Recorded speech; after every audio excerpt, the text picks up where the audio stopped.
سے میں صرف ایک واقعہ میرے ذہن میں آ رہا ہے، میں چاہتا ہوں کہ عرض کر دوں تاکہ آپ جانیں کہ اولیاء کرام اللہ سے کتنا ڈرتے ہیں، کتنا خوف رکھتے ہیں۔ ارشاد۔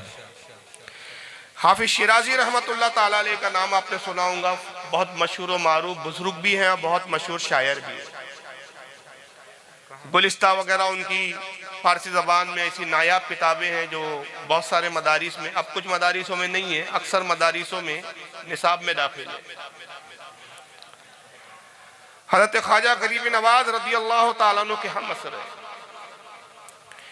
سرکار خواجہ غریب نواز رضی اللہ تعالیٰ عنہ خود اس واقعے کو نقل کرتے ہیں اپنی کتاب انیس الارواح کے اندر۔ سبحان اللہ۔ فرماتے ہیں کہ حافظ شیرازی اور میں ایک ساتھ ایک دن سفر میں تھے۔ ہم سفر کر رہے تھے اور دوران سفر یہ ہوا کہ نماز کا وقت ہو گیا تو ہم وضو کے لیے ایک تالاب کے کنارے بیٹھے۔ حافظ شیرازی بھی وضو کر رہے تھے اور میں بھی وضو کر رہا تھا کہ اچانک حافظ شیرازی سے وضو کرتے ہوئے ایک چھوٹی سی چوک ہو گئی، بھول ہو گئی۔ اور بھول یہ ہوئی کہ جب انہوں نے ہاتھوں کو دھویا تو ہاتھ تو دھویا لیکن خلال نہیں کیا ہاتھوں میں۔ خلال کسے کہتے ہیں؟ یہ انگلیوں میں اس طرح سے انگلیوں کو پھیرنا، کیونکہ اکثر سردی کے موقع پر سرد راتوں میں ٹھنڈی کی اور خشکی کی وجہ سے یہاں پانی نہیں پہنچتا ان انگلی کے حصوں پر، تو یہ سنت ہے آقا صلی اللہ علیہ وسلم کی کہ وضو کے وقت جب ہاتھ دھوئے تو خلال کرے، اس طرح انگلی میں پانی پہنچائے تاکہ یہ کناروں پہ بھی پانی پہنچ جائے، یہ سنت ہے، وضو کا فرض نہیں ہے۔ لیکن حافظ شیرازی رحمت اللہ علیہ نے خلال کرنا بھول گئے، ذہن میں نہیں رہا، انہوں نے صرف ہاتھ دھویا اور کلی کیجئے۔ سرکار غریب نواز فرماتے کہ اچانک کانوں میں ہمارے آواز آئی، کسی کہنے والے نے کہا کہ شیرازی تجھے شرم نہیں آتی، ہمارے محبوب سے محبت کا دعویٰ کرتا اور ہمارے محبوب کی سنت کو ترک کرتا ہے۔ اللہ اکبر اللہ۔ بس جیسی حافظ شیرازی نے اور غریب نواز فرماتے ہم نے یہ آواز سنی، میں نے دیکھا کہ حافظ شیرازی کا بدن تھر تھر کانپنے لگا، کپ کپی تاری ہوئی اور رونے لگے، سجدے میں گر گئے، مالک کائنات میری اس کوتاہی کو معاف فرما دے۔ بہت دیر تک روتے رہے۔ سرکار غریب نواز فرماتے میں نے ان کو اٹھایا، کاندھا پکڑ کے تسلی دی، تشفیع دی اور میں نے کہا کہ حضور میں بھی آپ کے لیے دعا کروں گا کہ اللہ آپ کی اس لرزش اور اس کوتاہی کو معاف فرما دے۔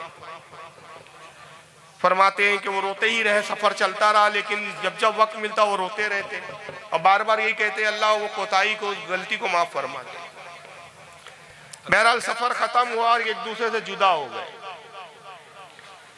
سرکار غریب نواز فرماتے کہ تقریباً 14 یا 16 سال کے بعد میری ان سے پھر دوبارہ ملاقات ہوئی۔ میرے قریب آئے اور سلام کیا، السلام علیکم۔ میں نے جواب تو دیا لیکن میں حافظ شیرازی کو پہچان نہ سکا۔ حافظ شیرازی خود کہتے ہیں کہ معین الدین شاید آپ نے مجھے پہچانا نہیں۔ کہا آپ کون ہیں؟ کیا ہم اس سے پہلے مل چکے؟ کہا ذرا غور سے تو دیکھو۔ سرکار غریب نواز کرتے فرماتے جب غور سے دیکھا تو میری چیخ نکل گئی کہ حافظ شیرازی تھے، پہچانے نہیں جا رہے تھے، وجہ یہ تھی سوکھ کر کاٹا ہو گئے تھے، ہڈیاں نظر آ رہی تھی، آنکھیں دھس چکی تھی، اللہ اکبر، کبڑا نکل چکا تھا